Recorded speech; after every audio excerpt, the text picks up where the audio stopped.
Shalom, everybody, and welcome to the Midrash portion of Reunion Roadmap. This is David Jones from Tampa, Florida, elder down here, and with me is also Barry Phillips. How you doing, brother? I'm well, brother. How you? Doing awesome. We are entering an exciting Midrash this week. You know, if you're on the yearly cycle, which is what we do for the Torah, what portion we're in at the time of this recording is Vayehi, and man, I love the story of Yosef. I mean, it just goes to figure, right? I mean, B'nai Yosef, right?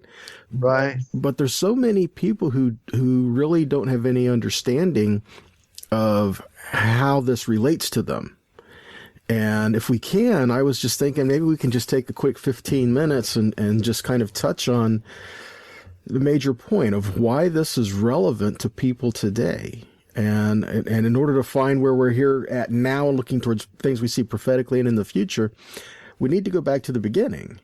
Okay. And so I'm thinking we go back all the way to when Yaakov, also known as Israel, is blessing his grandsons and Yosef's boys, Ephraim and Manasseh. And there's so much here that we can get into. This is kind of a loaded thing to try to get in just 15 minutes. What parts do you emphasize? What parts do you not talk about? You know, what parts do you talk about? But my thinking is this: if we can just show a glimpse into why this is prophetic and why this is what the Father's desiring and how this is relating to today and the people where we're at today, I think that would be quite an accomplishment. Sure. Okay. And so if we go all the way back, Yaakov, he's about to die, and Joseph brings his boys in to get a blessing from, the patriarch, right, from their grandfather as he's about to pass on. And he does something strange. He does something odd in Joseph's mind, and he blesses the elder or the younger over the elder and places his right hand on the younger, which was Ephraim. Mm-hmm. And he gives this blessing to Ephraim. Now, the interesting thing about that is Manasseh does not stand up and say, oh, that's my blessing, or you took it from me, or anything like that. Things other way we've seen elsewhere in the Torah, we don't see that here, which I think is also a clue into these two brothers got along. And I think that's in order for us to walk in what is prophetically given here, we need to have that unity there. And he says something interesting about Ephraim. He says that he will fill the earth like fish, which is interesting in and of itself. And then he says he will become the filling of the nations. He will fill the nations, Maloha Goyim. Now, to make a quick jump, we can go into Romans, where Shaul is talking. He says that blindness and part happened to Israel until the fullness of the nations return. But do people really know where that is scripturally? Scripturally speaking, this is the blessing that was given to Ephraim. Yes. Who was to go fill the nations and was, the scripture says, Maloha Goyim, he fills the nations, the fullness of the nations. And here Rav Shaul is talking about blindness and part happened till the filling of the nations comes back and returns. So how does the process happen? How does Ephraim become to be called the nations? And that's kind of where we're at. Because of disobedience, because of rebellion, the kingdom was split and divided, northern and southern. The 10 tribes in the northern kingdom and the 2 tribes in the southern kingdom, they were ruled by Jeroboam, Rehoboam. And because of disobedience, because of disunity, initially they were split, but then because of disobedience and rebellion and idolatry, the northern kingdom was scattered into all the earth. And there's so many places other than just right here where this prophecy is throughout the whole Tanakh, throughout the Tanakh and in the Brit Hadashah. There's so many places there that once you start to see this, it's hard to not see it. But how can we start to show this is relative for us now? There's a lot there. Pick a card, Barry. Where do you want to go with that? Well, you mentioned that he would multiply like fish, and then Yeshua came and called men to follow and to become fishers of men. So the calling of those who follow Yeshua is for the purpose of catching fish. Men who are like fish are the house of Ephraim. he said in Matthew 15, I have not come but for the lost sheep of the house of Israel. So Yeshua's primary purpose is for our redemption. We've been lost. We've been scattered. Hosea says that those who are called not my people and those to whom he is Jezreel, you are going to be scattered. Those who are lo ruchama, you have no mercy. He's going to restore the same people. Yirmiyahu 3:8, he cast us off. He divorced us. He gave us a written decree of a get. But he is going to restore this wayward bride, even as pictured in Gomer and Hosea. The pictures are over and over and over again about those cut off are going to be restored. So if we see ourselves, David, as a part of this restoration, it would be wise on our part to yield to the restoration. Yeshayahu, Isaiah the prophet, described the clay in the potter's hand. And it was stated that, the clay really has no right to say to the potter, why have you made me this way? It's the potter is the master. And if he's not happy with the form that the art is taking, it is his right just to splat with his hand the clay down into a flattened piece and rewater it and mold it all over again and start from scratch. It's not that he discards the lump of clay, but it's his to remake and shape according to its purpose. Yah has a heart and a design for the restoration of this people. Now, whether you and I or anyone in our audience has a legitimate bloodline claim to anything from these fallen Hebrews, or whether we're brought in as through the adoption of Yeshua, we're still a part of this restoration. We must, like that clay, be yielding to his hands. I think our problem has been we have an end result in mind. The kingdom, we're going to live in the kingdom. We're going to be a part of this messianic kingdom that Yeshua is coming and establishing. And we've already in our minds picked out what part of Israel we want to live in. The certain spot on the Golan or up around the Galil, or, I'm going to live in Jerusalem, etc. Why not just yield ourselves to him and say, number one, thank you that you made me a part of this. You mentioned the two sons of Yosef not arguing about who got the blessing. I think that they were just grateful to be included.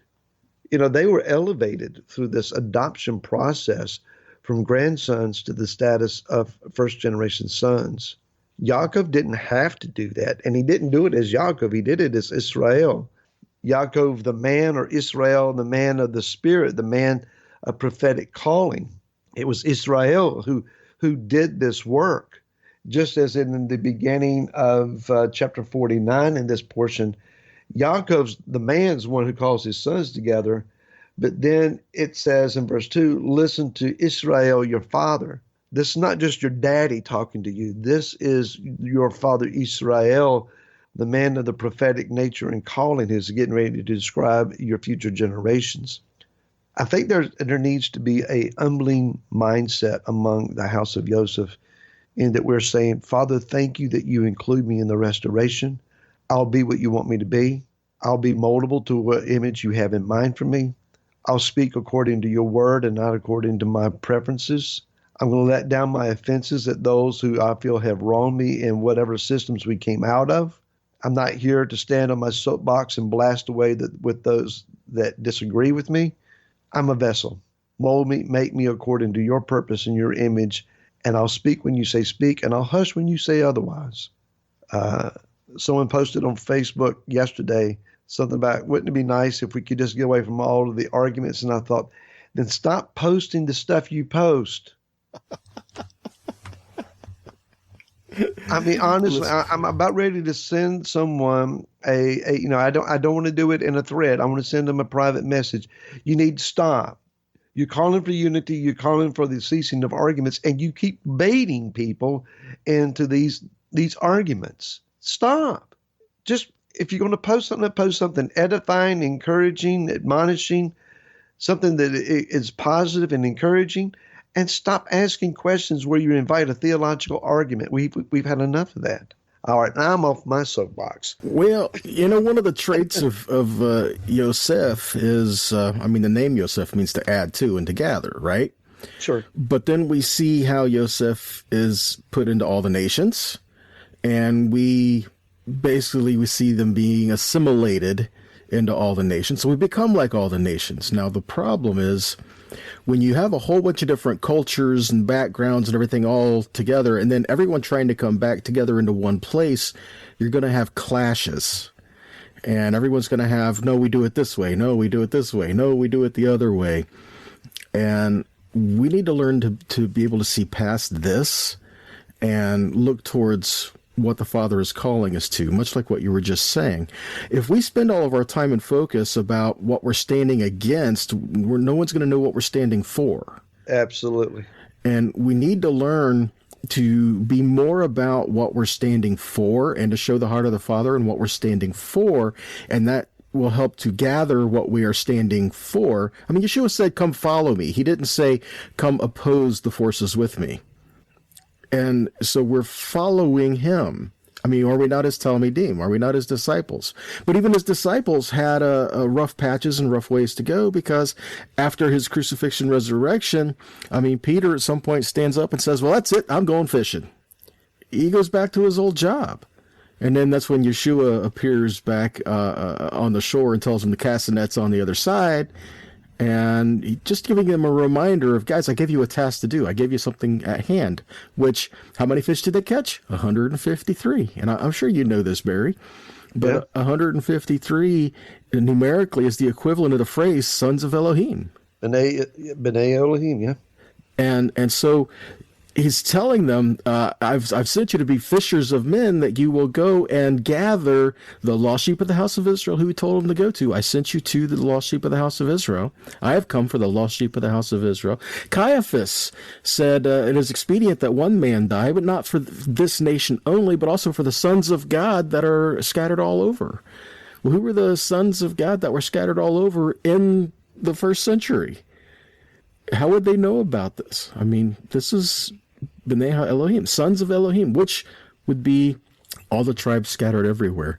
He came to unite us together into one body, but to be one body, we have to see that these pieces and parts need to come together, like the dry bones vision kind of thing. Well, Yaakov's blessing to Yosef is that he would be a branch that would run over a wall. He's going to spread to the nations. He's going to be located strategically by fountains or by waters. So we are a multifaceted, multi-ethnic people. Yosef wore a coat of many colors. No one colored stripe in that coat is the entire coat. We're only one color of the coat. I have a picture in my office. David, you can see it over my left shoulder here. It's a picture of Yeshua wearing a coat, and the colors are the flags of many nations sewn together. He's a multinational tribe. And so if we think that it's all American, we're in for a wild awakening. So let Yeshua do his work in us. Let him mold and melt and create this new image of an individual that has not yet appeared in the earth. And we're going to have to make room for each other to do that. Well, and that kind of puts us at our time. So already, I think that's a good place to end. One new man, one people, one nation, one king, one Messiah, one Lord, one Savior. We're one body. So truly echad in him. Well, Barry, what do you think? If people want to get hold of us, how can they do that? You can reach us by going to Reunion Roadmap at B'naiYosefNA.com. And please do.